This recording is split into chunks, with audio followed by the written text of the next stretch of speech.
అతని యొక్క శక్తి, ఒక సింహం లాంటి వ్యక్తి అయిన సింహాన్ని ఈ అడవికి ఎవరు కూడా రాజుని చేయరు. తన శక్తి సామర్థ్యాలే అడవికి రాజు చేస్తాయి. అటువంటిది రాష్ట్రంలోనే సింహంబరుడిగా గుర్తించిన తోట తిరుమతులు గారు, ఆయన యొక్క శక్తి సామర్థ్యాలే తోట తిరుమతులు గారిని ఈ రోజున ఎక్కడికి వెళ్ళినా సరే ఒక సింహంలా పూజిస్తున్నారు. సింహం వేటాడకుండా గారికి వెనకేస్తుంది. దేని వల్ల? పట్టు కోసం. ఇప్పుడు చెప్తున్నా, తోట తిరుమతుడు వ్యక్తిని ఎదుర్కొనే సత్తా నాకు తెలుసుండగా ఈ మెండపేటలో కూడా ఎవరికి లేదని సభాపూర్వంగా తెలియపరుస్తున్నా. సంబరాలకి సిద్ధమా అని అడుగుతున్నా. సంబరానికి సిద్ధమా అని అడుగుతున్నా. రేపు రాబోయే ఎలక్షన్ లో బలహీన వర్గాలు మీకు ఒక విషయం తెలుసుకోండి. ఒకప్పుడు బీసీలంటే మనం వెనకబడే ఉండేవాళ్ళం. డాక్టర్ బిఆర్ అంబేద్కర్ గారు రాజ్యాంగంలో 3 విషయాలు చెప్పారు. ప్రతి మనిషికి కూడా ఉండాక నీడనివ్వండి, ఆరోగ్యాన్ని ఇవ్వండి, అదే విధంగా చదువుకోవడానికి చదువునివ్వండి అని చెప్పారు. రాజ్యాంగం స్వాతంత్రం వచ్చినప్పుడు చెప్పారు. ఎప్పటి వరకు అమలు చేయలేదు.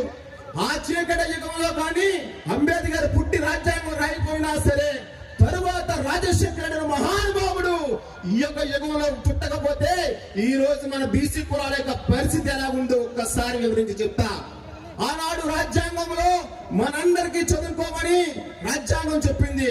కానీ మనకు ఏ ప్రభుత్వం కూడా ఒక స్కూల్ కానీ కాలేజీ కానీ ఇవ్వలే.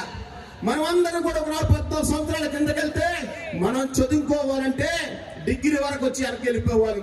అంతా ఎందుకు నేనే ఎంఎస్సీ బయోటెక్నాలజీ చేశాను.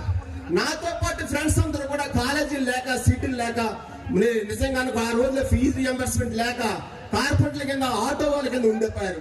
ఆ రోజున కానీ రాజశేఖర మహానుభావు వస్తే ఈ రోజు చాలా మంది డాక్టర్ కింద, ఇంజనీర్ కింద ఆ రోజులో తయారయ్యారు. అది బీసీలు చేసిన రాజశేఖర రెడ్డి.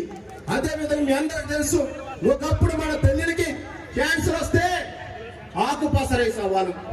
ఉన్న వాళ్ళకి తలనొప్పి వస్తే అప్పుడు టాబ్లెట్ ఇచ్చేవారు. ఎవరు కూడా కాలు ఇరిగిపోతే కాటారం కొట్టేసుకునేవారు.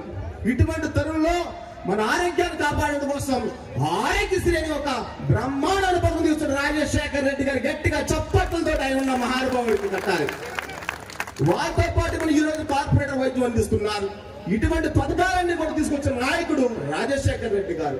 రాజశేఖర రెడ్డి గారు వచ్చిన తర్వాత ఈ రోజున ఫార్మ్ అంటే విదేశాల్లో ఉన్న మన బీసీ పిల్లలు చూసుకుంటే 190 మంది ఉన్నారు. చంద్రబాబు నాయకత్వం హైటెక్ సిటీ ఉన్న పిల్లలు చూసుకుంటే 190 మంది డబ్బున్న వాళ్ళు ఉన్నారు.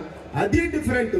దయచేసి మీ అందరూ కోరుకుంటున్నా, ఈ రోజున బీసీ కులాలకి మొట్టమొదటిసారిగా ఈ రోజు శాసన మండలిలో కానీ, శాసనసభలో కానీ, పార్లమెంట్ లో కానీ, ఎక్కడ టెంపుల్స్ లో కానీ, అదే విధంగా ప్రతి ఒక్క ఎండోమెంట్ డిపార్ట్మెంట్స్ లో కూడా పదవులు ఇస్తున్నటువంటి రాజశేఖర రెడ్డి తనయుడు జగన్మోహన్ రెడ్డి గారిని మనం ఆశీర్వదించుకొని, మరి ముఖ్యంగా దమ్మున్న లీడర్ తెలుసు కదా, ఒక్క అడుగు తోటగా అవకాశం ఇవ్వండి సోదరులారా. ఒక్క అడుగు మన జీవితాలు మార్చే సత్తా ఉన్న నాయకుడు తోట త్రిమూర్తులు. దమ్మున్న నాయకుడు, కడుస్తున్న నాయకుడు రాజకీయాల్లో కావాలి.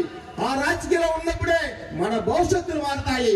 తోట త్రిమూర్తుల నియోజకవర్గంలో ఎవరైనా సరే ఏది పెట్టాలన్నా సరే, ఒక పోలీసుడు సరే, ఒక కార్యకర్తను టచ్ చేయాలన్నా సరే వాడు గుండె దడలు ఆడిపోతుంది.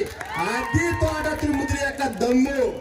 దయచేసి అటువంటి నాయకుని రేపు మీరు అసెంబ్లీలో కావాలంటే పంపించేశారు, మంత్రిని తీసుకొస్తారేమని సభాపూర్వకం మీ అందరికీ తెలుసుకుంటూ, మరి మీరందరూ కూడా ఇక్కడ ఉన్నటువంటి చీడ పీరుగులు తోరేద్దాం.